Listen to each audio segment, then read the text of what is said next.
O assunto que nós escolhemos hoje é Meu Alvo é Paz. E aí nós vamos começar com essa passagem de João, que fala no capítulo 14, versículo 27, Jesus disse o seguinte: Deixo-vos a paz, dou-vos a minha paz, não vou-la dou como o mundo a dá. Então, logo aí a gente já vê que essa paz que o Cristo está mencionando, ela é muito diferente, como veremos, da paz do mundo, essa paz que nós entendemos aqui neste planeta, né? Então, a nossa proposta hoje é justamente fazer uma reflexão sobre o que comumente se entende como paz no planeta atualmente, para que possamos, então, compreender o significado da paz que o Cristo menciona. E antes de começarmos exatamente nos evangelhos, nós vamos analisar primeiro a palavra paz no dicionário. Se você consultar o dicionário, você vai, pelo menos esses dois sentidos, você vai encontrar. A paz é um descanso, ou um silêncio, ou então a paz é uma ausência de guerra. Vamos refletir sobre o que está aí. Por exemplo, nós bem sabemos que descanso e silêncio por si só não significa algo necessariamente bom, porque é difícil dizer se uma pessoa está em paz, não é verdade? Por exemplo, você vai num lar, e esse lar, as pessoas que moram nesse lar, eles sofrem de violência doméstica. Um exemplo, tá? Um exemplo geral.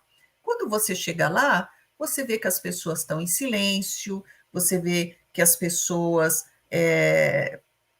o ambiente aparentemente calmo, mas por quê? Porque as pessoas que estão sendo subjugadas, elas estão com medo, então elas ficam paralisadas em silêncio, com medo de provocar a ira daquele que, ou daquela, né, que provoca a violência, que agride, né, e isso dá a gente uma falsa impressão de paz, porque, na verdade, não existe paz ali, né. Um outro exemplo, agora no âmbito mais internacional, né, ao fim de uma guerra, o que se vê com frequência ao fim de uma guerra? Imposições severas nos dois lados. Porque quem está essa guerra que nós estamos presenciando agora, em a Ucrânia, a Rússia invadindo a Ucrânia. Todo mundo quer a paz, não é? O que é o final da guerra. Mas mesmo que a guerra terminasse hoje, eu pergunto a vocês, a paz estaria estabelecida? Não necessariamente, não é mesmo? Então, esse é um outro exemplo que essa paz, ela é aparente, que a gente tem aqui no planeta, como a gente entende, ela é aparente. Por exemplo, mais um exemplo, tá? Quando você vê o próximo sofrendo, um irmão seu, uma irmã sua, irmã em Cristo, eu estou falando, né? Aquele que sofre. Você vê ele sofrer, às vezes, o que a gente faz? A gente silencia, a gente ignora. Por que nós fazemos isso? Porque aqui a gente não quer perturbação interna emocional. Então a gente ignora, a gente não faz nada. E isso não é a paz, não é mesmo? Às vezes a gente até chega a julgar aquela pessoa, né, que está passando por um momento difícil. E essa paz que a gente consegue, né, essa paz aparente, ela está sendo conseguida em detrimento do sofrimento do outro. Esse é um outro, né, um outro aspecto da paz aqui que a gente vê, que a gente considera como paz nesse mundo terreno, né? Então a gente pode dizer em três palavras, né, no contexto que a gente vive, que essa paz é opressão, significa opressão, preguiça e conivência, que a gente observou nos exemplos, né, que acabamos de ver, que é uma paz o quê? Material. Essa paz material, ela envolve essas três coisas, comumente envolve esses três aspectos, de opressão, de preguiça, de conivência. Bom, Vamos rever aqui a paz do Cristo, né? Então, falando novamente, deixo-vos a minha paz vos dou, não vou lá dou como a dá o mundo. Então, depois que a gente reviu aí os conceitos de paz no mundo material, a gente não se surpreende, não é mesmo? Quando Jesus diz que ele vai dar a paz, mas não é essa paz que a gente tem no mundo. A gente percebe que não é. Então, o objetivo da nossa reflexão é nos aprofundarmos nesse conceito da paz do Cristo. E para isso, nós trouxemos algumas passagens dos evangelhos, que está contido nesse livro, o Evangelho segundo o Espiritismo, e se você é espírita, você está mais do que acostumado com esse livro, que faz parte da leitura do Evangelho no Lar, que a gente faz semanalmente em casa, não é mesmo? E a gente vai citar partes do Evangelho que se referem à paz. E os espíritos superiores, né, e Allan Kardec também, que comentou nesses livros, eles nos ajudam bastante a gente encontrar o quê? A paz de Cristo, de que a gente tanto necessita. E também eles nos mostram como a gente pode ser o catalisador dessa paz, como que a gente pode promover essa paz para aqueles que sofrem, né? Além disso, também nós vamos saber os entraves para atingir a paz. Quais são os obstáculos que nós muitas vezes nos impomos e que nos impede de ver ou entender ou atingir a paz? Essas atitudes, né?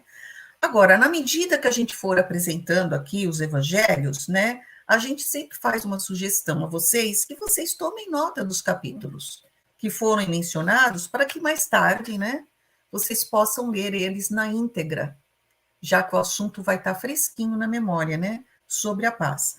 Porque assim sempre fala, chega um momento que assistir palestra não é o suficiente. Tem que assistir a palestra, mas também a palestra tem que promover dentro de nós o quê? Um esforço, uma motivação para que a gente se esforce a entender melhor o conteúdo do que foi apresentado, para que a gente possa fazer leitura, reflexões posteriores, né? Então, essa é a sugestão que a gente está dando, né? Então, vamos começar. A gente vai começar aqui já no capítulo 5, Tormentos Voluntários. E esse capítulo 5, ele fala sobre bem-aventurados os aflitos, e tormentos voluntários está no item 23.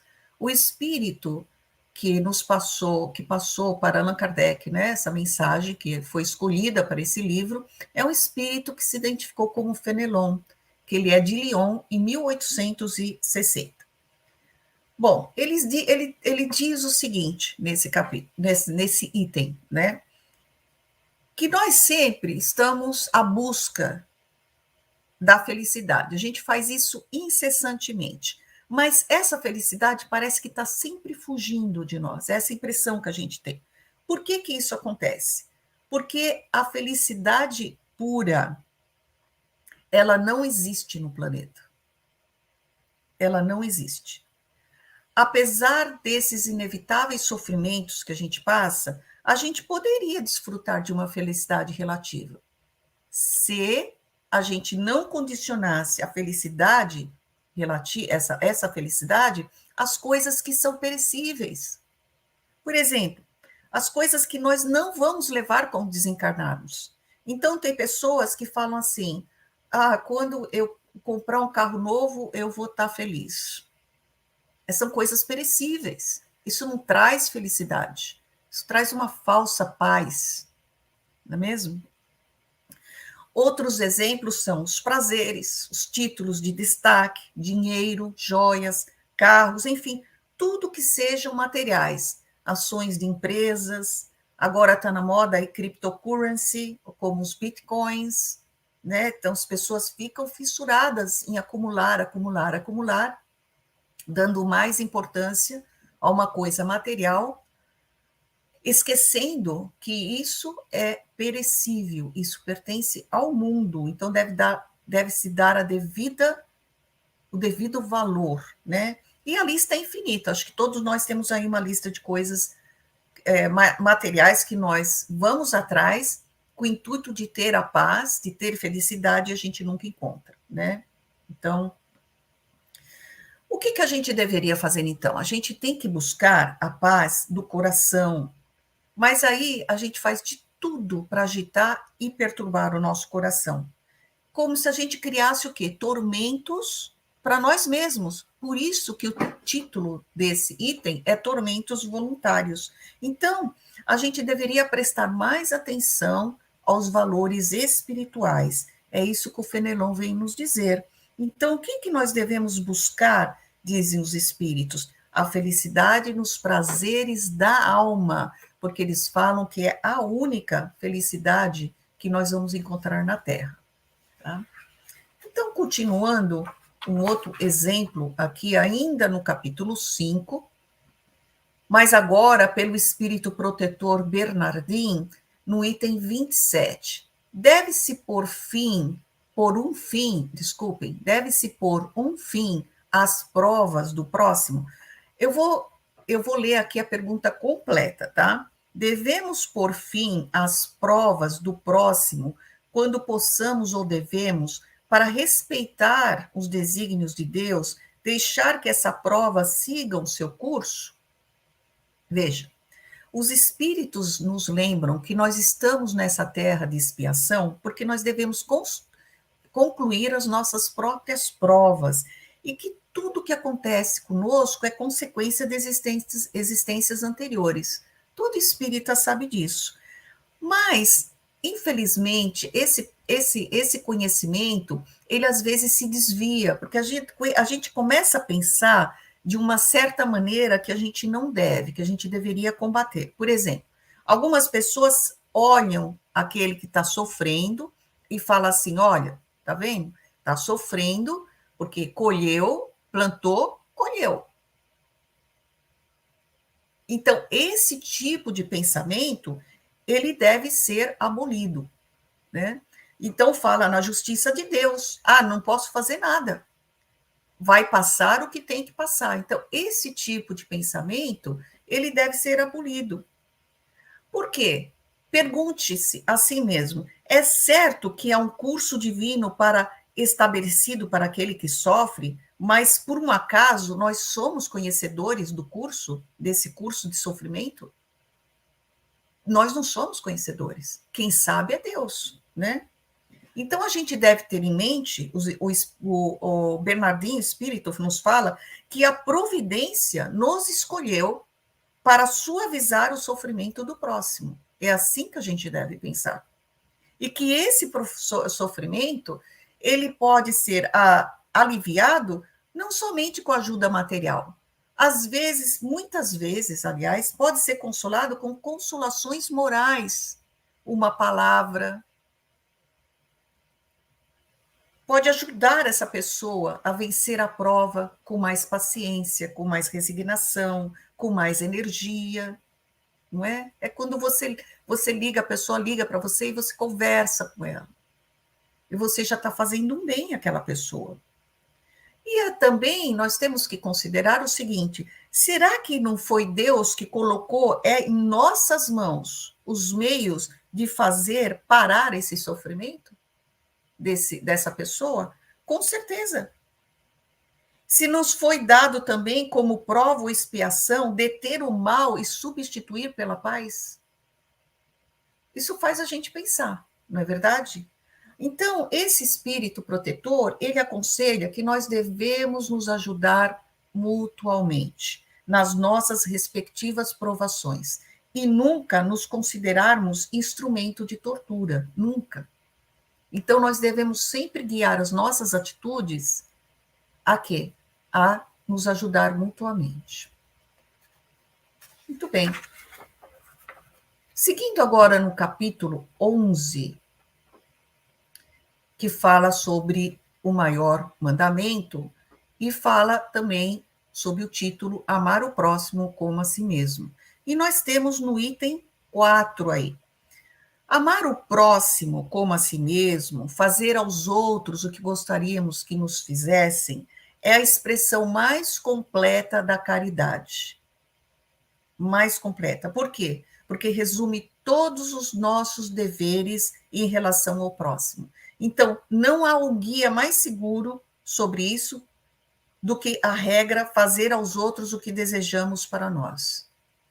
Essa é a regra que nós devemos seguir. Agora, com que direito nós vamos exigir do nosso próximo, do nosso semelhante, um bom procedimento? A gente exige, olha, aquele indivíduo devia ser mais indulgente, aquela pessoa devia ser mais benevolente, devia se dedicar mais, mas nós oferecemos isso também? Então, nós temos que ter pelo menos essas 3 coisas dentro de nós, não é? E para ter a indulgência, a benevolência, a dedicação, nós temos que destruir o egoísmo. E só vai ser destruído o egoísmo através dos ensinamentos morais. Então, quando nós, homens e mulheres, né, habitantes desse planeta, nós tomarmos como regra de conduta e com base nas nossas instituições, sejam elas políticas ou não, aí a gente vai entender a verdadeira fraternidade. E farão reinar o quê entre nós? A paz e a justiça. Então, nós temos que trabalhar incessantemente na indulgência, na benevolência, na dedicação. Nós vamos falar sobre a dedicação um pouco mais. Se nós fizermos isso, nós vamos não ter mais ódios, nem desavença, e somente união, concórdia e benevolência mútua. Então, vale a pena. Esses são os valores espirituais dos quais nós devemos buscar.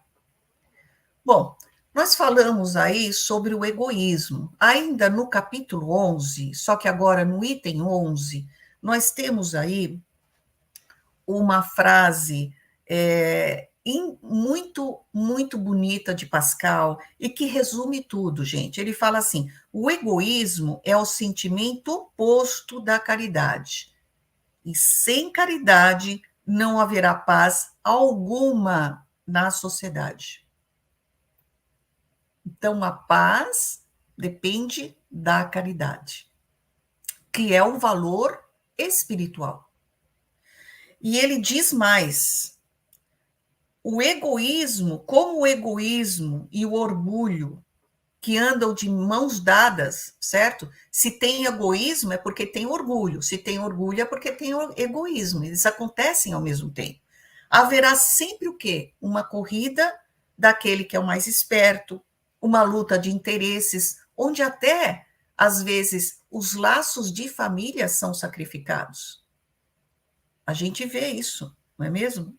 Então, por isso que a caridade, ela é fundamental para a paz em qualquer sociedade.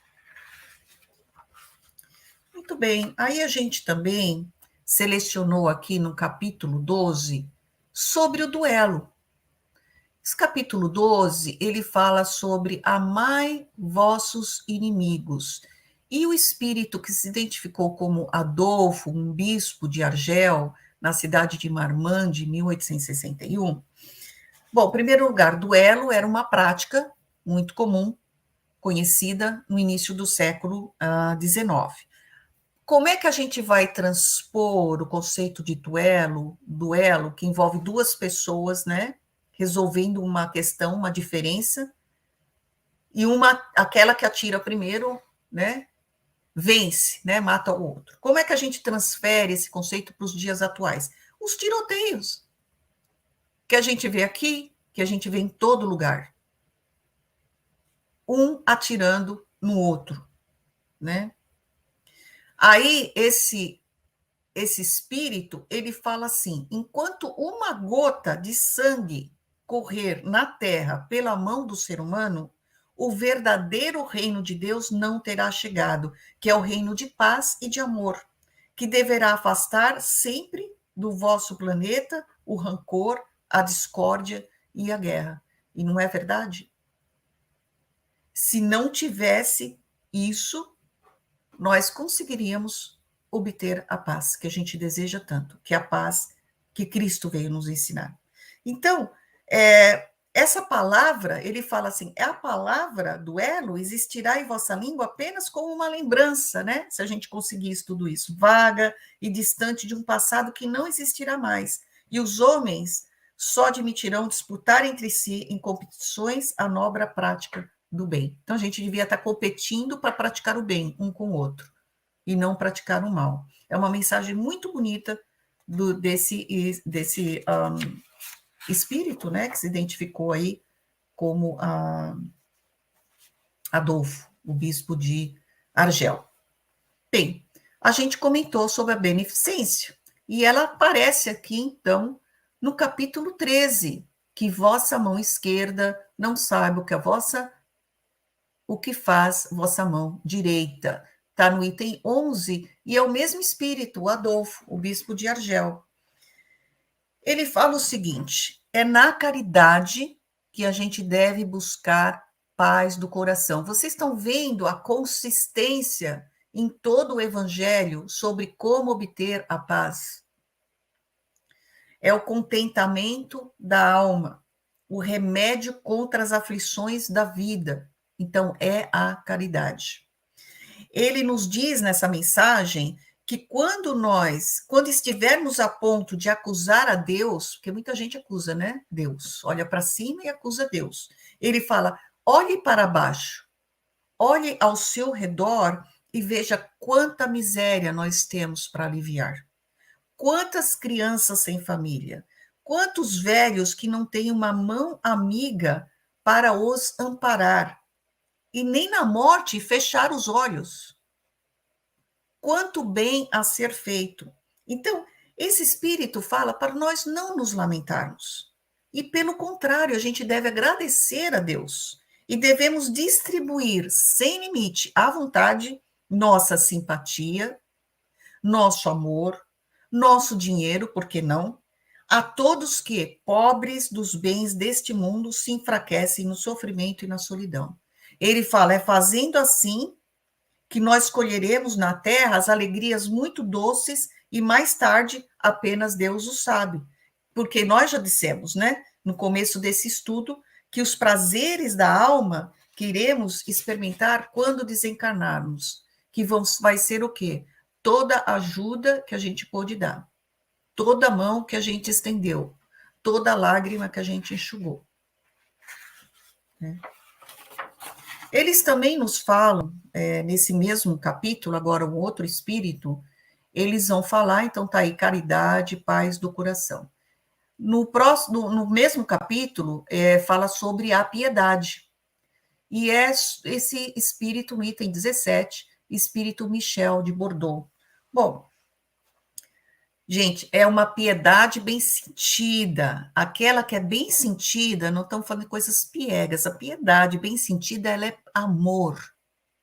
E o amor é devotamento. O que é devotamento?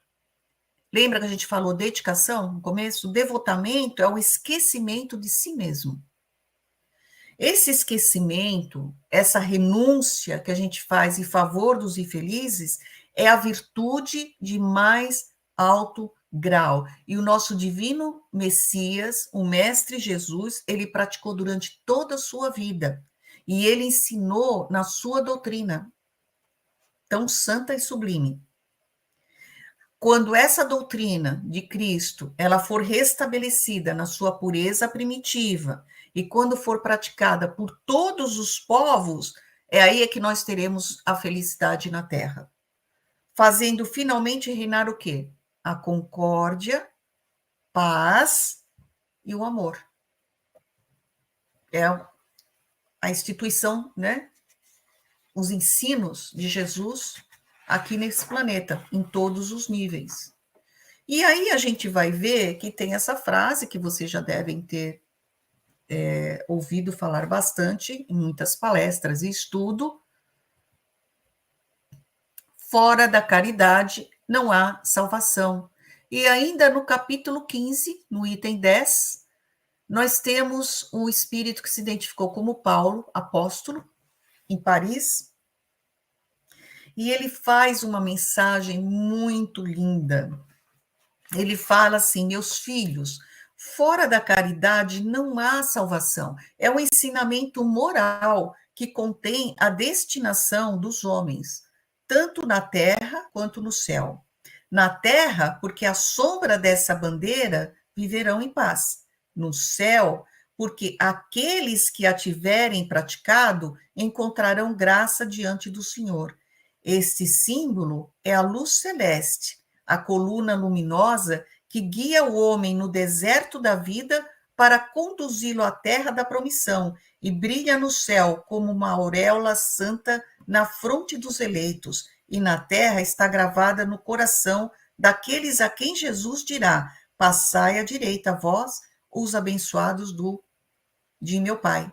Então, nessa mensagem, por Paulo, esse espírito que se identificou como Paulo apóstolo, vem nos confirmar mais uma vez. Vejam a consistência dos espíritos em suas instruções sobre a caridade, ela ser fundamental para que nós obtenhamos uma paz que a gente tanto almeja aqui nesse planeta, que é estender a mão ao outro, né? E oportunidades não faltam, não é mesmo?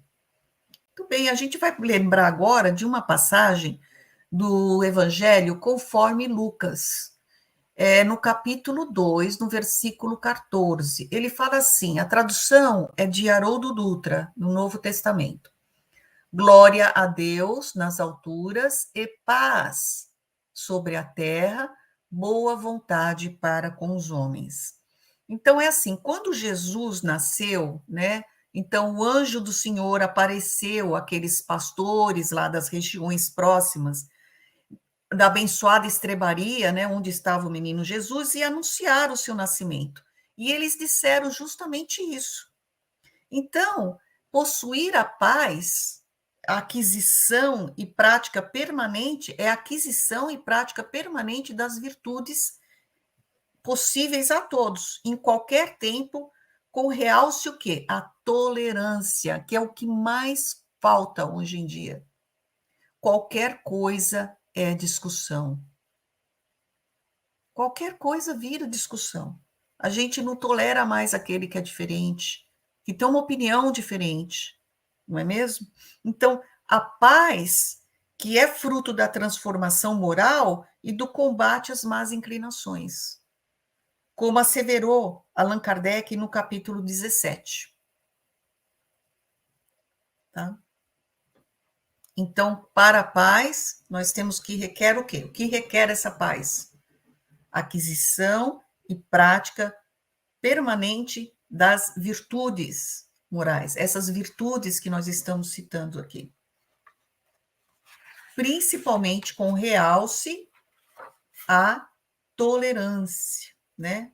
E isso nos leva a uma questão que está em O Livro dos Espíritos, que é a questão 789, onde Allan Kardec pergunta aos espíritos superiores: o progresso fará que todos os povos da Terra se achem um dia reunidos, formando uma só nação? Como ele estava falando de progresso, e a gente sabe no Espiritismo que nós estamos fadados ao progresso. Nós queremos ou não ao progresso. As coisas são feitas de uma maneira que nós estamos sempre marchando para frente, nunca para trás. A gente vai estar sempre, sempre progredindo, né? Por exemplo, nesta vida, nós fomos melhores, mesmo que foi um pouquinho, mas nós fomos melhores do que na vida anterior. E é assim que a gente deve ver. Então, Kardec quis saber, mas será que esse progresso, então, né, quando chegar no topo lá do progresso, será que todos os povos vão ser uma nação? Aí eles falam o seguinte, eu vou citar aqui a parte primeira, depois eu vou exibir a parte segunda. A parte segunda não, é que eu dividi em dois parágrafos, são dois parágrafos. Os espíritos respondem assim: uma nação única, não. Eles falam que não vai ter uma nação única. Eles falam que seria impossível, porque nós temos diversidades de climas, costumes e necessidades diferentes, que constituem as várias nacionalidades, que seriam indispensáveis sempre leis que apropriadas. e a esses costumes e necessidades. A caridade, olha a caridade de novo. A caridade, porém, desconhece latitudes. Então, quer dizer o quê? Não importa em que ponto do planeta você está, a caridade ainda vale. E ela não distingue a cor dos homens. Não importa a raça, não importa a cor. Né? Aí, a parte mais importante, vou colocar aqui para vocês verem. Ainda a resposta dos espíritos. Quando, por toda parte, a lei de Deus servir de base à lei humana, os povos praticarão entre si a caridade como os indivíduos. Então, viverão felizes e em paz, porque nenhum cuidará de causar dano ao seu vizinho, nem de viver às custas dele, às expensas dele. Então, a lei de Deus servir a base da lei humana e a caridade, né, estando na frente. Então, gente, nós podemos afirmar que a paz do Cristo é uma decorrência lógica do quê? Da vivência dos seus ensinamentos. Não basta saber todo o evangelho, nós temos que viver o evangelho. Nós temos, pelo menos, tentar, desde que a gente acorda de manhã até o momento que nós vamos dormir, viver esse evangelho. O mestre, ele afirmou, Senhor, Senhor, para entrar no reino dos céus é necessário efetivamente realizar a vontade do Pai Celestial. E essa vontade, ela se encontra nas palavras e nos exemplos que Jesus nos ofereceu. O céu a que se refere o Cristo, ela não é um local determinado no espaço, não existe um local determinado no espaço. Trata-se o quê? De um estado de consciência. Aquele estado de consciência que a gente está em harmonia com as leis divinas. Então, a paz do Cristo, ela não se identifica com a imobilidade, ela exige ação. Ela exige que a gente saia da nossa situação de conforto e passe a fazer as coisas que nós devemos fazer. E a caridade deve ser o dominante. Então, é um sublime, né? Essa paz do Cristo, ela é um sublime estado de consciência, que ela fica serena e harmoniosa. Então, a gente olha e vê esse mundo que está um caos, né, gente? Está um caos. A gente não saiu da pandemia ainda, não totalmente, melhorou bastante, mas não saímos ainda, e ainda vem uma guerra. E outras guerras. Não existe só Ucrânia e Rússia, tem outras acontecendo. Aí a gente pensa que está tudo desmoronando, mas não, não está. As leis divinas continuam em harmonia no planeta. Então, nós devemos nos serenar a nossa mente, entrar em harmonia com o divino e realizar as ações que são esperadas de nós, que são essas que o Cristo nos trouxe. São seus ensinamentos. É assim que a gente vai atingir essa paz. E essa paz, ela somente pode ser desfrutada por quem ama o progresso e trabalha efetivamente no bem. Tem que realmente querer o progresso e trabalhar, lembra? Ela exige ação, a paz do Cristo. Ela reflete o estado de quem pode observar com tranquilidade os próprios atos. Se a gente está tranquilo com relação ao que a gente está fazendo, a gente tem que estar tranquilo. Quem se sente tranquilo? Somente aquele que cumpre o dever. Não é um presente, gente, é uma conquista, é algo que nós vamos conquistar. Então, usufruir dessa paz pressupõe esforço em transformar o próprio caráter, em crescer em entendimento e em compreensão, que é isso que a doutrina espírita nos chama constantemente, a importância do estudo, da leitura, da autoanálise, não é mesmo? eu aprendi um assunto hoje sobre a moral do Cristo. Será que eu estou agindo de acordo? Seja sincero com você mesmo. Nós ainda não estamos, mas nós estamos. O importante é nos esforçarmos para chegar lá. Pelo menos tem que haver um esforço. Então, apenas se pacifica quem procurar desenvolver os talentos pelo estudo e o trabalho constante e utilizar as habilidades na criação do mundo melhor, que são os trabalhos que são úteis, aqueles que são realmente importantes, não aquele que o mundo dá importância. O mundo dá importância não é importante. Né? Então, meus queridos, a paz do Cristo, ela está à disposição de todos. Essa é a boa notícia. Está à disposição de todos. Porém, somente a desfruta quem pratica. Pratica o quê? A lei de justiça, amor e caridade. E observe, olha a caridade aí de novo, observe que é uma lei só. Não são 3 leis, é uma lei só. Por quê? Porque não existe justiça sem amor e caridade, não existe amor sem justiça e caridade, não existe caridade sem justiça e amor. Uma depende da outra, é uma lei só. E elas foram estabelecidas por Deus para a harmonia da criação.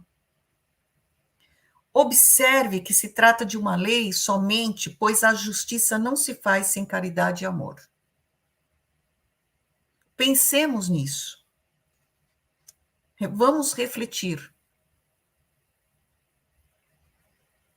nessa lei de justiça, amor e caridade, que eu sugiro que ela seja lida na terceira parte do Livro dos Espíritos. Reflitam, e eu espero que as nossas reflexões e todas essas passagens que nós trouxemos dos evangelhos de hoje os inspire, nos inspire a todos, para que possamos rezar o melhor que temos em nós. Muito obrigada.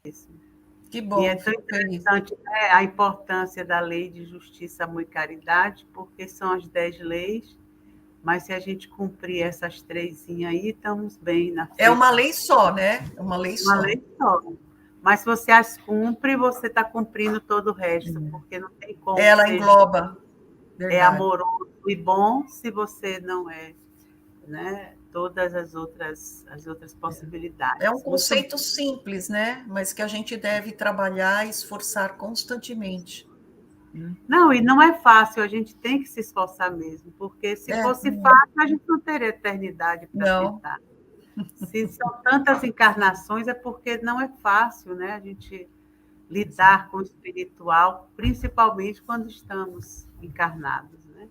E veja bem, se você pensar em Jesus, né?